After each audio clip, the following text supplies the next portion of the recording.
O gozo da salvação. A palavra de Deus nos ensina que, enquanto que o crente é salvo da ira futura pela obra de Cristo e que tem a certeza da salvação pela palavra de Deus, conserva a consolação e alegria pelo poder do Espírito Santo que habita nele. 1 Coríntios 6,19. Convém lembrar que toda pessoa salva ainda tem em si o que as Sagradas Escrituras chamam de carne, isso é, a natureza pecaminosa com que nascemos, e que começa a se manifestar desde a nossa mais tenra infância. O Espírito Santo no crente resiste à carne e fica entristecido sempre que ela se manifesta por pensamentos, palavras ou obras. Quando o crente procede de um modo digno do Senhor, o Espírito Santo produz em sua alma o seu bendito fruto, amor, gozo, paz, etc., como fala em Gálatas 5,22. Porém, quando ele procede de um modo carnal e mundano, o Espírito Santo é entristecido e, como consequência, falta na vida do crente esse fruto espiritual. Permita-me, leitor, expor sua situação como crente da seguinte forma: a obra de Cristo e a sua salvação ficam em pé ou caem juntamente. O seu comportamento e o seu gozo ficam em pé ou caem juntamente. Se fosse possível a obra de Cristo cair por terra, o que graças a Deus nunca poderá acontecer, a sua salvação cairia juntamente com ela. Porém, quando por qualquer descuido você não tiver um comportamento próprio de um cristão, o que pode muito bem acontecer, você ficará também sem desfrutar o gozo. Em Atos dos Apóstolos, está escrito a respeito dos primeiros cristãos que andavam no temor do Senhor e consolação do Espírito Santo. Atos 9:31. E também os discípulos estavam cheios de alegria e do Espírito Santo. Atos 13:52. Depois de sermos convertidos, o nosso gozo espiritual será sempre proporcional ao caráter espiritual do nosso comportamento. Você percebe agora, leitor, em que consiste o seu engano? Você tem confundido duas coisas diversas, que são a segurança da salvação e o gozo que resulta dela. Se porventura você entregasse a sua vontade própria ao seu mau gênio, aos prazeres mundanos e etc., o Espírito Santo se entristecerá e logo você perderá sua alegria espiritual e talvez pense ter perdido também a sua segurança. Repito, porém, mais uma vez, a sua segurança depende da obra que Cristo fez por você. A sua certeza depende da palavra que Deus dirige a você. O seu gozo depende de você não entristecer o Espírito Santo que habita em você. Se você, sendo filho de Deus, entristecer o Espírito Santo, a sua comunhão com Deus Pai e com o seu bendito Filho ficará, como consequência, logo interrompida. E enquanto você, arrependido, não reconhecer e confessar o seu pecado a Deus, aquela comunhão e aquele gozo não lhe serão restaurados. Suponhamos que uma criança qualquer faz uma maldade. Sentindo que praticou o mal e desconfiando que seus pais já sabem do ocorrido, ela mostra logo em seu rosto os evidentes sinais de perturbação. Meia hora antes, ela estava alegre, gozando, juntamente com os pais, um passeio no jardim, agradando-se naquilo que agradava a eles também, e gozando aquilo que eles também desfrutavam. Em outras palavras, ela estava em comunhão com eles. Tinham todos os mesmos sentimentos. Mas isso cessou no momento, e como uma criança travessa e desobediente, nós a encontramos agora em um canto toda triste. Os pais, notando sua tristeza, perguntam-lhe pelo motivo, dizendo-lhe que, se tiver feito qualquer maldade, deve confessar tudo e eles lhe perdoarão, mas o orgulho e a teimosia a mantêm ali calada. Onde está agora a alegria que essa criança tinha há meia hora? Desapareceu completamente. Por quê? Porque se interrompeu a comunhão entre ela e seus pais devido à sua maldade. Mas o que é feito do parentesco que há meia hora atrás existia entre ela e seus pais? Porventura desapareceu isso também? Acaso cessou ou se interrompeu? Certamente que não. O seu parentesco depende do seu nascimento. A sua comunhão depende de seu comportamento. Passado, porém, algum tempo, ela sai do canto, onde tinha permanecido, e já arrependida e com o coração quebrantado, humilha-se e confessa toda a sua falta, do princípio ao fim, de modo que os pais percebem que ela odeia agora tanto quanto eles a sua desobediência e travessura. Então, tomando-a nos braços, cobrem-na de beijos. A sua alegria restabelece-se, porque também a sua comunhão com os pais está agora restabelecida. Lemos que o rei Davi, tendo em certa ocasião pecado gravemente, se arrependeu e voltou-se para Deus orando: torna a dar-me a alegria da tua salvação. Salmos 51, 12. Notemos que não pediu que lhe fosse restituída a salvação, mas a alegria da salvação. Imaginemos agora o caso de outra maneira. Suponhamos que enquanto a criança se encontrava no canto, soluçando e sem dar provas de querer reatar comunhão com seus pais, se ouvisse um grito de fogo, o que iria ser da criança? Porventura, seus pais a deixariam naquele canto para ser consumida pelo fogo que devora a casa? Impossível! Seria até mais provável que ela fosse a primeira pessoa que os pais tirassem para fora de casa e que pusessem a salvo. Todos devem saber perfeitamente que o amor de parentesco é uma coisa e que o gozo da comunhão é outra inteiramente diferente.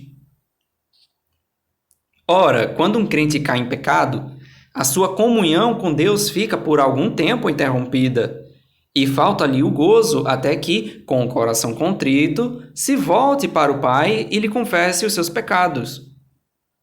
Então, confiando na palavra de Deus, sabe que está de novo perdoado, porque a sua palavra claramente diz que, se confessarmos os nossos pecados, Ele é fiel e justo para nos perdoar os pecados e nos purificar de toda a injustiça. 1 João 1,9. Assim, pois, ó Filho querido de Deus, lembre-se sempre dessas duas importantes verdades, que não há nada tão forte como um laço de parentesco, e nada tão frágil como o laço de comunhão. Todas as forças e todas as maquinações da terra e do inferno reunidas não podem quebrar o primeiro, ao passo que basta apenas um pensamento impuro ou uma palavra leviana para quebrar imediatamente o segundo. Se porventura você tiver alguma vez a sua alma atribulada, humilhe-se perante Deus e examine a sua consciência. E quando você tiver descoberto o ladrão, o pecado que lhe roubou a alegria, traga-o para a luz da presença de Deus. Isso é, confesse o seu pecado a Deus, seu Pai, e julgue-se a si mesmo, pelo seu descuido e pela falta de vigilância da sua alma que, assim, deixou entrar às escondidas o inimigo. Mas não confunda nunca, nunca a sua segurança com o seu gozo.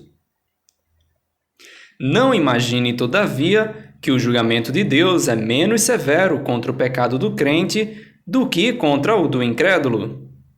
Ele não tem dois modos diferentes de tratar com o pecado.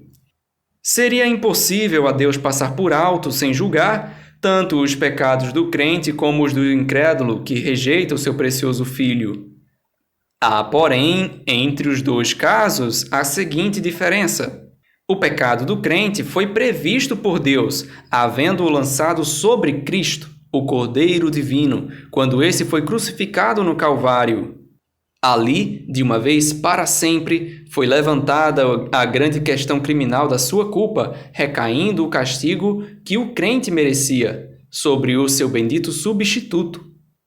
levando ele mesmo em seu corpo os nossos pecados sobre o madeiro. 1 Pedro 2,24.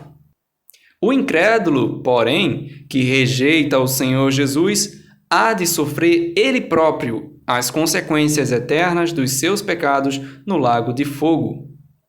Ora, quando um crente comete uma falta, a questão criminal do pecado não pode ser suscitada novamente contra ele, porque o próprio Jesus, constituído agora o juiz de todos, é quem a resolveu de uma vez para sempre sobre a cruz.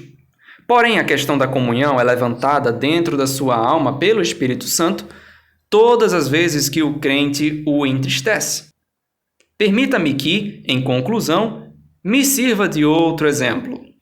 Imaginemos uma noite serena e magnífica, com a lua brilhando com seu maior esplendor. Um homem está olhando atentamente para um lago profundo, em cuja superfície a lua se reflete admiravelmente, e dirigindo-se a um amigo que está do seu lado, lhe diz: "Como a lua está linda essa noite, tão cheia e brilhante." Porém, apenas acaba de falar, seu companheiro deixa cair uma pedra dentro do lago e logo o primeiro exclama: "Que é isso? A lua se fez em pedaços e os seus fragmentos estão batendo uns contra os outros na maior confusão." "Que absurdo!" responde o seu companheiro. "Olhe para cima e você verá que a lua não mudou coisa nenhuma. A superfície da água do lago que a reflete é que sofreu mudanças, ficando agitada." Amigo crente, aplique a você mesmo esse simples exemplo. O seu coração é como o lago. Quando você não concede nele lugar para o mal, o bendito Espírito de Deus revela a você as perfeições e glórias de Cristo, para sua consolação e gozo. Mas, no exato momento em que você acolhe em seu coração um mau pensamento, ou que de seus lábios escapa uma palavra ociosa, sem ser logo julgada, o Espírito Santo começa, por assim dizer, a alterar a superfície do lago. E a sua felicidade e gozo se desvanecem, fazendo com que você fique inquieto e perturbado, até que, com o espírito quebrantado diante de Deus, lhe confesse o pecado que tem sido a causa da sua perturbação.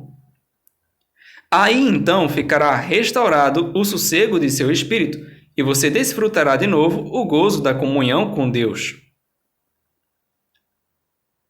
Enquanto seu coração se sente assim intranquilo, porventura você acha que a obra de Cristo sofreu alguma mudança? Isso jamais poderá acontecer, e por consequência também a realidade da sua salvação não sofreu mudança. Mudou a palavra de Deus? É claro que não. Então permanece inabalável a certeza da sua salvação. O que foi que mudou então? A ação do Espírito Santo em você. Ele, ao invés de lhe mostrar as glórias do Senhor Jesus e de assim encher o seu coração com o sentimento do valor da pessoa e da obra de Cristo, se vê na necessidade de deixar essa preciosa ocupação para encher a sua consciência com o sentimento do seu próprio pecado, sua fraqueza e sua falha. Ele o privará da sua consolação e de seu gozo enquanto você mesmo não se julgar, reprovando o mal que ele julga e reprova. Quando isso, porém, acontece, restabelece-se novamente a sua comunhão com Deus. Que pela graça do Senhor tenhamos sempre uma santa vigilância sobre nós mesmos, a fim de não entristecermos o Espírito Santo de Deus, no qual estáis selados para o dia da redenção. Efésios 4:30. Querido leitor, por mais fraca que seja a sua fé, fique certo de que o bendito Senhor, em quem você tem depositado sua confiança, jamais mudará. Jesus Cristo é o mesmo ontem e hoje e eternamente. Hebreus 13:8. A obra de Cristo consumada jamais mudará. Tudo quanto Deus faz durará eternamente. Nada se lhe deve acrescentar e nada se lhe deve tirar. Eclesiastes 3:14. A palavra por Deus pronunciada jamais mudará. Secou-se a erva e caiu a sua flor, mas a palavra do Senhor permanece para sempre. 1 Pedro, capítulo 1, versículos 24 a 25. Assim, pois, o alvo da nossa fé, o fundamento da nossa esperança e a base da nossa certeza são igualmente perduráveis. Com confiança, então, podemos já cantar: Ó Deus e Pai, te agradecemos. A paz, perdão e teu amor. Com gratidão, reconhecendo que temos parte em teu favor. Permita-me, pois, leitor, que pergunte a você mais uma vez: em que classe você está viajando? Eleve a Deus o seu coração e dele já sem demora a sua resposta. Quem a Deus não crê, mentiroso fez, porquanto não creu no testemunho que Deus e seu Filho deu. 1 João 5,10. Aquele que aceitou o seu testemunho, esse confirmou que Deus é verdadeiro. João 3,33. Querido leitor, meu desejo é que a alegre certeza de possuir essa salvação tão grande encha o seu coração e domine toda a sua vida, agora e até que Jesus venha. Esse é um escrito de J. Curtin.